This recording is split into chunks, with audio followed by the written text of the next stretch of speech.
সাক্ষ্য দেওয়া এবং জেরা আনুষ্ঠানিকভাবে শেষ হয়েছে এবং আমি আদালতের কাছে আসলে ন্যায় বিচার প্রত্যাশা করেছি এবং যারা আসামি তাদের যাতে কঠোর শাস্তি প্রদান করা হয় এবং এটা অবশ্যই এটা মানবতা বিরোধী অপরাধ হয়েছে। শুধু বাংলাদেশের ইতিহাসে না, পৃথিবীর ইতিহাসে এই অপরাধ, এই মানবতা বিরোধী অপরাধ গণহত্যার ইতিহাসে লেখা হয়ে থাকবে। এবং এই মামলায় এখন পর্যন্ত এটা ব্যক্তি হিসেবে শেখ হাসিনাকে আসামি করে এই মামলা চলমান আছে বা বিচারটা হয়তো আসবে, কিন্তু আমি মনে করি যে এটা শুধু ব্যক্তির সংগঠিত অপরাধ নয়, বরং এটা রাজনৈতিক অপরাধ। ফলে দল হিসেবে আওয়ামী লীগকে বিচারের আওতায় আনা উচিত। ট্রাইব্যুনালের শেষ সুযোগ আছে, আমরা ট্রাইব্যুনালের কাছে আবেদন জানাবো।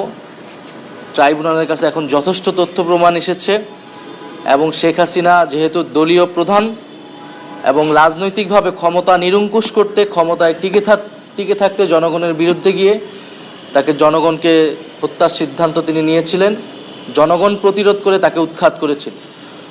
ফলে এটা আওয়ামী লীগের সংগঠিত অপরাধ রাজনৈতিকভাবে।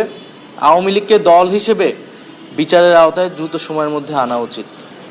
আমাকে যে তুলে নিয়ে যাওয়া হয়েছিল, নির্যাতন করেছিল আমার মতো হাজারো ছাত্রদেরকে, জনতাকে, ফলে ব্যক্তি হিসেবে তো আমাকে আসলে তুলে নিয়ে যায়নি, নির্যাতন করেনি। এই আন্দোলনকে নেতৃত্ব দেওয়ার কারণে, আন্দোলনকারী ছাত্র জনতাকে প্রতিনিধিত্ব করার কারণেই আমাকে নির্যাতন করা হয়েছিল।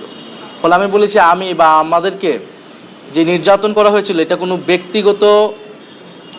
ব্যক্তিগতভাবে নির্যাতন করা হয় নাই, বরং এই অপরাধটা সংঘটিত হয়েছিল জাতির বিরুদ্ধে, জনগণের বিরুদ্ধে। ফলে জনগণের পক্ষ থেকেই আমরা এই মামলাকে সমর্থন দিচ্ছি, এই ট্রাইব্যুনালকে সমর্থন দিয়েছি এবং সাক্ষ্য দিতে এসেছি।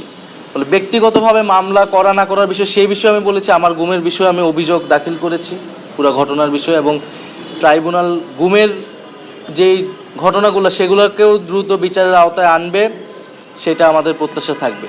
৩রা আগস্টই এই সরকার পতনের এক দফা ঘোষণা হয়ে গিয়েছিল। ফলে তখন থেকে আমাদের পক্ষে, আমার জনগণের পক্ষে, জনগণের কাছে শেখ হাসিনার সরকার আর বৈধ ছিল না। আমরা নতুন সরকার গঠনের প্রস্তুতি নিচ্ছিলাম, কারণ এই সরকারকে আমরা রাজনৈতিকভাবে আমরা মেনে নিচ্ছিলাম না এবং আমরা উৎখাতের ঘোষণা দিয়েছিলাম। ফলে যেই সরকার সেই সময়ে জনগণের বিরুদ্ধে অবস্থান নিয়েছে, নির্বিচারে গুলি চালিয়েছে এবং 16 বছর ধরে ভোটাধিকার হরণ করে, নাগরিক অধিকার হরণ করে ক্ষমতায় ছিল, শান্তিপূর্ণ জুলাই আগস্টের আন্দোলনে গুলি চালিয়েছে, হত্যাযজ্ঞ চালিয়েছে, তার বিরুদ্ধে এক দফা ঘোষণা করাটা, তাকে উৎখাত করার প্রস্তুতি নেওয়াটা বৈধ। এখানে কোনো ষড়যন্ত্রের কিছু নাই, এটা জনগণের পক্ষ থেকে বৈধ ছিল। জনগণের অভ্যুত্থান হিসেবেই জুলাই আগস্ট অভ্যুত্থান সংগঠিত হয়েছিল। এখানে কোনো দেশি বিদেশি শক্তি বা কোনো শক্তির কোনো ধরনের ইন্ধন বা কোনো কিছুই ছিল না। জনগণ স্বতঃস্ফূর্তভাবে রাজপথে নেমে এসেছিল, জীবন দিয়ে প্রতিরোধ করে এই সফলতা নিয়েছে এবং শেখ হাসিনা সহ অন্যরা জনগণ এবং বিচারের মুখোমুখি হতে ভয় পেয়ে তারা দেশ ত্যাগ করেছে, দেশ থেকে পালিয়ে যেতে বাধ্য হয়েছে। আওয়ামী লীগকে অবশ্যই দলগতভাবে বিচারের আওতায় আনতে হবে, বিচারের মধ্য দিয়েই আওয়ামী লীগের ফয়সালা করতে হবে। এটা আমরা বারবারই বলেছি। আওয়ামী লীগের এখন যে রাজনৈতিক কার্যক্রম অস্থায়ীভাবে নিষিদ্ধ করা হয়েছে, এটা কোনো স্থায়ী সমাধান না।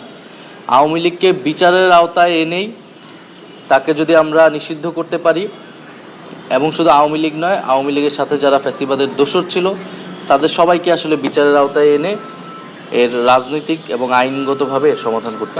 এটা আমি বলেছি সঠিক সিদ্ধান্ত, এটা আমি বলছি এটা অস্থায়ী। এটা দিয়ে আওয়ামী লীগকে ট্যাকেল করা যাবে না। আওয়ামী লীগকে বিচারের আওতায় আনতে হবে দলগত হিসেবে।